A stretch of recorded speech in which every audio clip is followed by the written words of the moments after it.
Hi, everyone.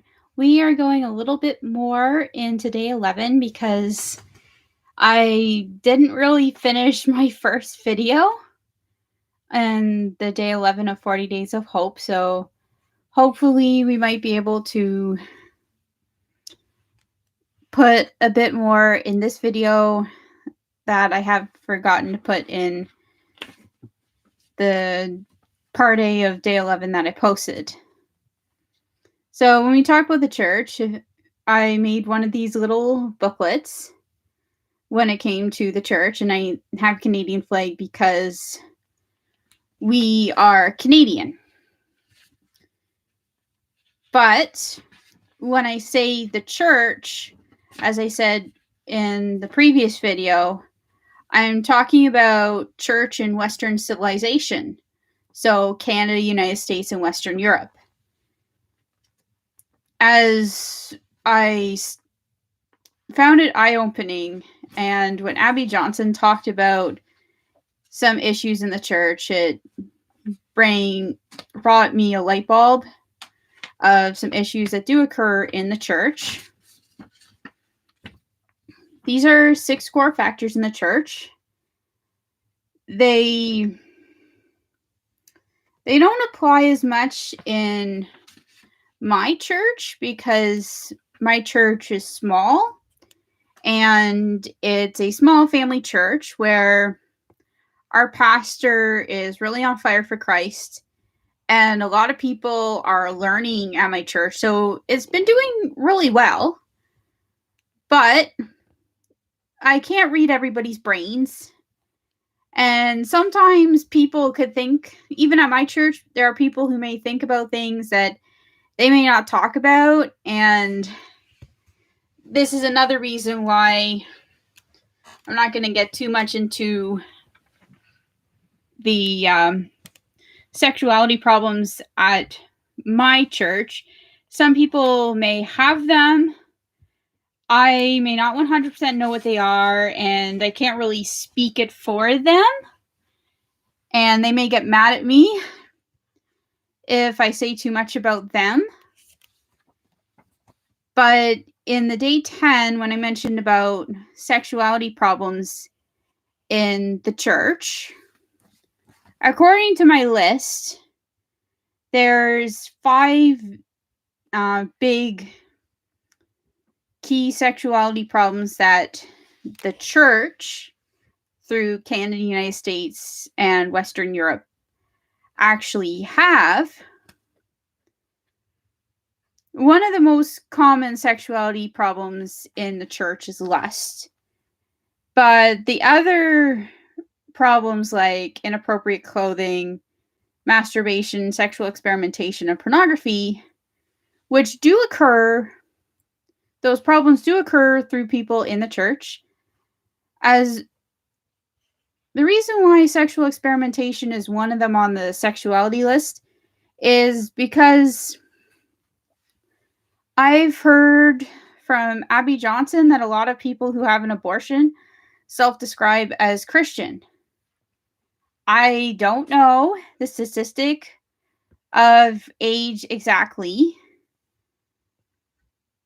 Over 8 years ago, I've heard that only 1/4 of teenagers who are pregnant get an abortion. So it's not very common for teenagers to get pregnant. That's in my understanding. I don't see very many pregnant teenagers in my city.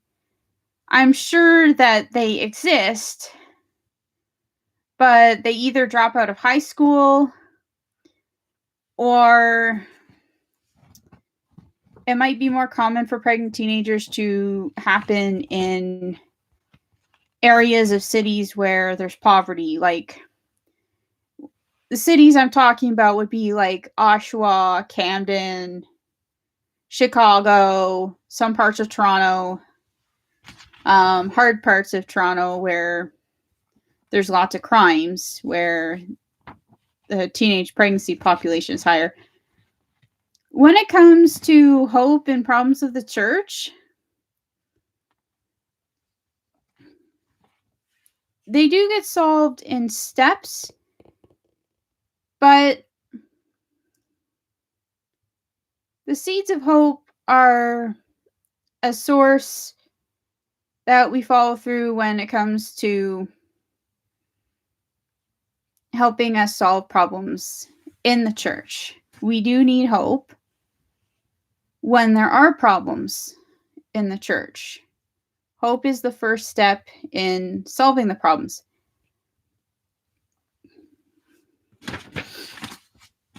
And since over 5 minutes have came, I'd like to talk about a book called Questioning Evangelism. Evangelism, most people think evangelism on the streets. And it can feel awkward to do evangelism on the streets. But there's 2 steps when it comes to evangelism. The reason why I'm talking about it when it comes to problems in our church is if we want to be good evangelists, we have to read about evangelism. We have to get counsel about evangelism. And we have to practice evangelism in our church before we can practice it on the streets. It has been difficult for me to practice evangelism in my church because I didn't always know where to start or what to expect. And when it comes to my case of evangelism in the church, we might need an in-church retreat. I don't know how long it will take before that works because we have been dealing with some COVID outbreaks. One person at my church had COVID, but that's just a sign COVID's only getting worse. Most people at my church are not vaccinated. At the Newcastle Fellowship Baptist Church, most people there are not vaccinated. So I don't know how we'd be able to put a training structure in this church. If I do find a church retreat during the pandemic on learning how to evangelize in the church and outside of the church, it may help if I could find a church where people are vaccinated. I don't know where I'm going to find a church where a lot of people are vaccinated. There might be some somewhere. It might just take to ask around and to see what options there are. The church retreat may be really small, and there would have to be a budget for sure.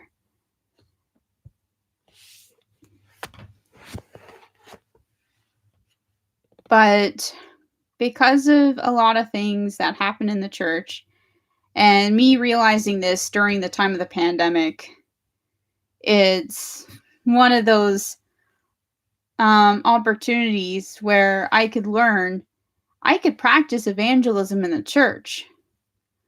But when it comes to practicing evangelism, where do we start? For day 12, I'd like to speak a little bit more about hope and evangelism. But if you have any questions, you can post them in the comments. And thank you very much for seeing this video.